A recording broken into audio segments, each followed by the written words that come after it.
اللہ نے اس امت کو عذاب دینا ہوتا تو اس کو رمضان کا مہینہ عطا نہ کرتے. رمضان کا مہینہ جو اللہ نے دیا اس کا مطلب ہی یہ ہے کہ اللہ اس امت کو بخشنا چاہتے ہیں.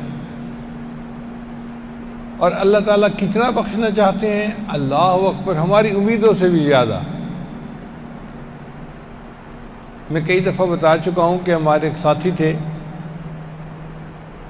تاجر تھے، بہت اچھی تجارت تھی، بیرون ملک کی بات ہے. وہ بیچارے بڑے ہی فارغ البال تھے، یعنی گنجے تھے، آپ سمجھیں. ایک دن میں نے انہیں دیکھا تو ایک لٹ بالوں کی نا بڑی خوبصورت انہوں نے یوں لگوائی ہوئی، تو میں بڑا حیران ہوا. میں نے کہا بھئی آپ تو فارغ البال تھے، یہ بال کہاں سے آ گئے؟ کہنے لگے جی ٹرانسپلانٹ کروائے ہیں. میں نے کہا خوبصورت تو بہت لگ رہے ہیں، لیکن جب ٹرانسپلانٹ کروانے ہی تھے تو پھر زیادہ کروا لیتے. کہنے لگا حضرت ایک بال ٹرانسپلانٹ کروانے کا $1 انہوں نے لیا ہے، اور یہ $10,000 دے کر میں نے 10,000 بال لگوائے ہیں. اب 10,000 بال اتنے سے نظر آ رہے تھے، لٹ نظر آ رہی تھی. تو میں نے انہیں کہا کہ اگر یہ بال 10,000 ہیں تو پورے سر کے اوپر تو لاکھوں بال ہوں گے. اس نے کہا جی ہاں، کتنے لاکھ تعداد ہوتی ہے سر کے بالوں کی. تو بھئی اگر سر کے بال کئی لاکھ ہیں، آپ بتائیے ایک بکری کے جسم پر کتنے بال ہوں گے؟ بات تو کروڑوں میں پہنچ گئی نا. اب اگر ایک بکری کے جسم پر کروڑوں بال ہوتے ہیں تو مدینہ منورہ میں ایک قبیلہ تھا، بنو کلب اس کا نام تھا. وہ لوگ بکریاں پالنے میں بڑے مشہور تھے. ہر گھر والے کے پاس 500 بکریاں، 1000 بکریاں، 700 بکریاں. کتابوں میں لکھا ہے کہ جب پورے قبیلے کے لوگ اپنی بکریاں نکالتے تھے تو 2 پہاڑوں کے درمیان کی پوری وادی جانوروں سے بھر جاتی تھی. اتنے جانور تھے. اگر 2 پہاڑوں کے درمیان کی وادی جانوروں سے بھر جاتی تھی، ان جانوروں کے بال کتنے ہوں گے آپ اندازہ لگائیں، جبکہ ایک بکری کے بال کروڑوں میں ہوتے ہیں. تو نبی علیہ السلام نے بنو کلب قبیلے کا نام لے کر فرمایا کہ رمضان مبارک کی ہر رات میں اللہ تعالیٰ بنو کلب قبیلے کی بکریوں کے بالوں کے برابر جہنم سے بری فرما دیتے ہیں. جب ایک رات میں اتنے جہنم سے بری ہوتے ہیں تو اب آپ بتائیے مغفرت لینی کتنی آسان ہے. بس اللہ سے دعا مانگنے کی ضرورت ہے اور فریاد کرنے کی ضرورت ہے، اور یہ پھر ہر رات میں مغفرت بڑھتی چلی جاتی ہے. اور اس میں ایک مزے کی بات یہ ہے کہ پہلی رمضان سے لے کے 29 رمضان تک جتنے کل بندے جہنم سے بری ہوتے ہیں، اربوں خربوں کی تعداد میں، رمضان مبارک کی آخری رات میں اللہ اتنے بندے اور جہنم سے بری فرما دیتے ہیں. اللہ اکبر کبیرہ. اب آپ سوچئے کہ رمضان مبارک میں اللہ سے گناہوں کی بخشش مانگنا کتنا آسان کام ہے. اللہ نے اپنی رحمت سے ہمیں رمضان کا مہینہ دے دیا ہے. یہ اس بات کی دلیل ہے کہ اللہ کا ارادہ خیر کا ہے، وہ بخشنا چاہتے ہیں. بس ہم اپنے گناہوں پہ شرمندہ ہوں، اللہ سے معافی مانگیں اور اللہ کو منائیں. اور مغفرت کی راتیں ہیں، ہر رات میں بخشش ہوتی ہے. 2 رکعت نفل پڑھ کے اللہ سے بخشش مانگنے کی ضرورت ہے. پوری زندگی کے گناہوں پہ اللہ تعالیٰ قلم پھیر دیں گے. بلکہ اگر ہم زیادہ خلوص سے دعا مانگیں گے، اللہ گناہوں کو نیکیوں میں تبدیل فرما دیں گے. تو رمضان مبارک کے گویا 3 عشرے ہوئے. پہلا عشرہ رحمت کا، دوسرا عشرہ مغفرت کا، اور تیسرا عشرہ جہنم سے آزادی کا عشرہ. علماء نے لکھا ہے کہ روزے کے بھی 3 درجے ہوتے ہیں. پہلا درجہ ہوتا ہے عوام الناس کا روزہ. عوام الناس کا روزہ تو یہ ہے کہ روزے کی حالت میں کھانے پینے سے اور میاں بیوی والے کام سے انسان بچے تو وہ روزہ دار کہلاتا ہے. سحری سے لے کے افطاری تک کے وقت میں یہ تین چیزیں نہیں کرنی ہوتی، نہ کھانا ہوتا ہے، نہ پینا ہوتا ہے، نہ بیوی والا تعلق جائز ہوتا ہے۔ ایک ہوتا ہے خواص کا روزہ، وہ صرف کھانے پینے کی حد تک نہیں ہوتا، اس سے ایک قدم آگے ہوتا ہے۔ وہ اپنی آنکھ کو بھی گناہ سے بچاتے ہیں، زبان کو بھی گناہ سے بچاتے ہیں، اپنے کان کو بھی گناہ سے بچاتے ہیں، دل دماغ ہر چیز کو گناہ سے بچاتے ہیں۔ یہ خواص کا روزہ ہوتا ہے۔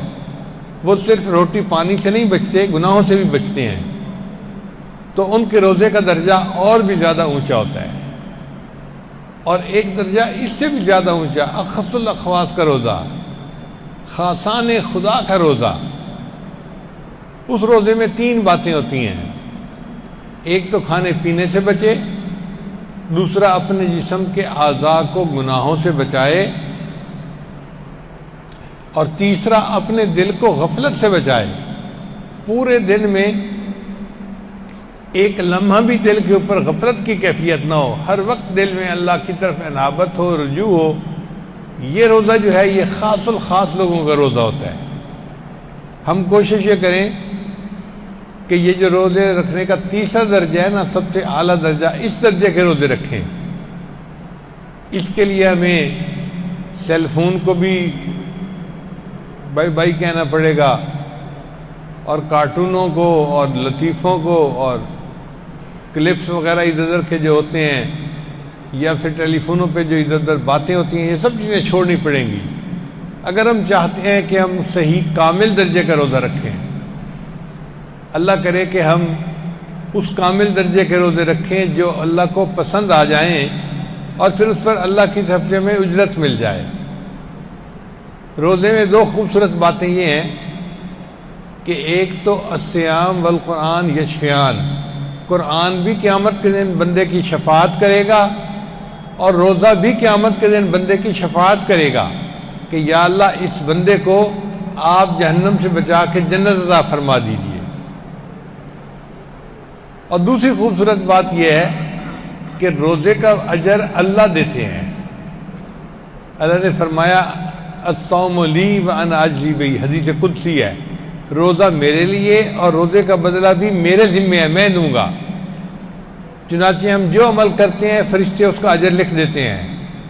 جب روزہ رکھتے ہیں تو فرشتے اجر نہیں لکھتے، صرف اتنا لکھتے ہیں اس بندے نے روزہ رکھا، روزہ رکھا، روزہ رکھا۔ اب قیامت کے دن حساب کتاب ہوگا، اور بندے کے اعمال نیکی اور برائیوں کے دیکھے جائیں گے۔ فرض کرو کہ ایک بندے کے پاس 1,00,000 نیکیاں کم ہیں، گناہ زیادہ ہیں، مگر اس کے نام اعمال میں کچھ روزے بھی موجود ہیں۔ اب روزے کا اجر اس کو ملنا ہے، تو اب آپ بتائیے کیا یہ ممکن ہے کہ اللہ تعالیٰ کہیں کہ نہیں بس روزے کا اجر تو میں اس کو 500 نیکیاں دوں گا، اب باقی نیکیاں نہیں ہیں تو میں نہیں جانتا، جائے جہنم میں۔ اللہ تعالیٰ تو بڑے کریم ہیں، بڑے رحیم ہیں، سخی ہیں، سخیوں کے بھی پروردگار ہیں۔ علماء نے لکھا ہے کہ جتنا مرضی گناہوں کے انبار اس بندے کے پاس ہوں گے، جب اللہ تعالیٰ کی باری آئے گی نا اجر دینے کی، اللہ فرمائیں گے اچھا میرے اجر دینے پر اگر یہ بندہ جنت میں جا سکتا ہے تو میں اتنا اجر دیتا ہوں کہ سب گناہ کم ہو گئے اور یہ بندہ جنت جانے کے قابل ہو گیا۔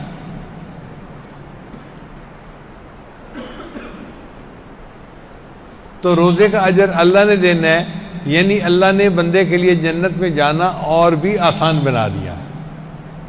میرے محبوب کی امتی تم روزہ رکھ کے آئے تھے، اچھا جاؤ جنت میں، تمہیں جتنی نیکیوں کی ضرورت ہے وہ نیکیاں میں پروردگار اپنے خزانوں سے عطا فرما دوں گا۔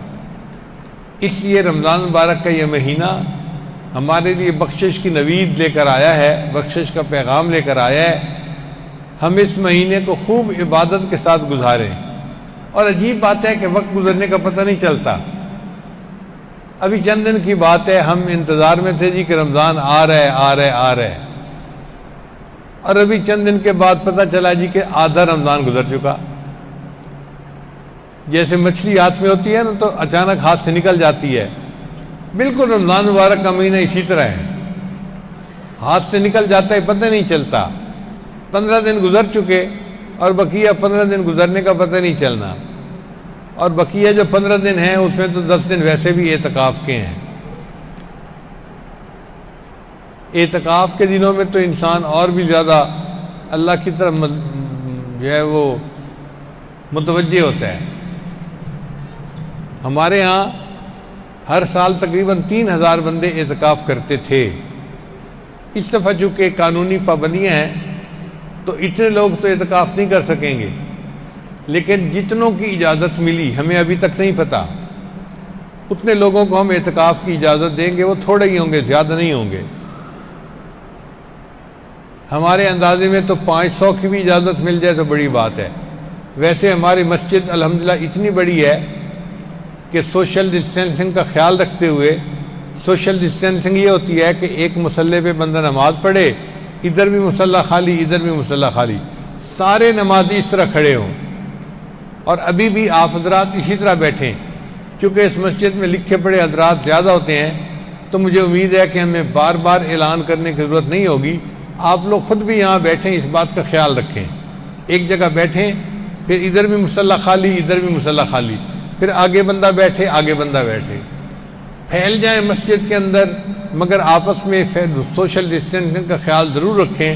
یہ ہمارے لیے قانونی طور پر ضروری ہے، اور میڈیکل کے طور پہ اس کی ضرورت بھی ہے۔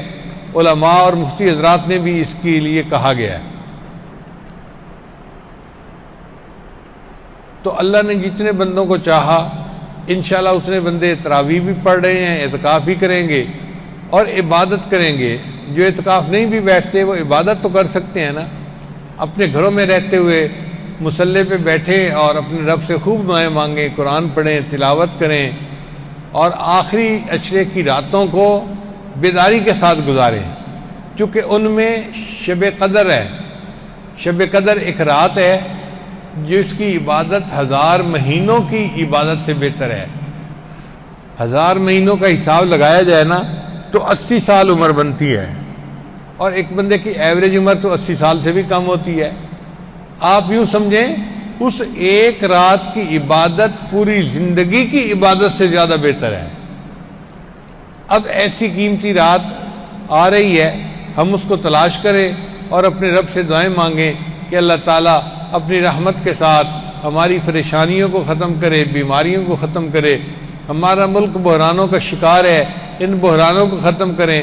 ہمارے حکام کو وقت مناسب اچھے فیصلے کرنے کی توفیق عطا فرمائے، اور اللہ تعالیٰ یہ جو کرونا وائرس کی مصیبت ہے اس سے ہمیں محفوظ فرمائے۔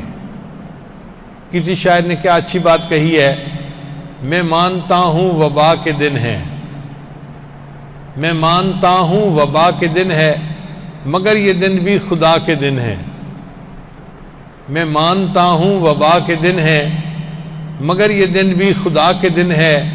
دلوں سے مایوسیاں نکالو، ذرا سے آگے شفا کے دن ہے۔ مایوس ہونے کی ضرورت نہیں ہے، تھوڑا انتظار کرنے کی بات ہے، اس کے بعد پھر شفا کے دن شروع ہو جائیں گے۔ میں مانتا ہوں وبا کے دن ہے، مگر یہ دن بھی خدا کے دن ہے۔ دلوں سے مایوسیاں نکالو، ذرا سے آگے شفا کے دن ہے۔ یہ پہلا موقع نہیں زمین پر، عزیزو یہ تو دعا کے دن ہے۔ یہ پہلا موقع نہیں زمین پر، وبائیں تو پہلے بھی کئی دفعہ پھوٹیں۔ یہ پہلا موقع نہیں زمین پر، عزیزو یہ تو وفا کے دن ہے۔ گزر گئی عمر غفلتوں میں، یہی تو رب سے وفا کے دن ہے۔ باقی عمر تو غفلتوں میں گزر گئی، اب یہ جو وبا کے دن ہے ہم ان کو عبادت کے ذریعے وفا کے دن بنائیں اور اپنے رب کو منا لیں۔ اللہ تعالیٰ رمضان کی برکات سے ہمیں وافر حصہ عطا فرمائے، اور جتنے لوگ یہ بات سن رہے ہیں قریب ہیں یا دور، اللہ سب کی بخشش فرمائے۔ وآخر دعوانا ان الحمد للہ رب العالمین۔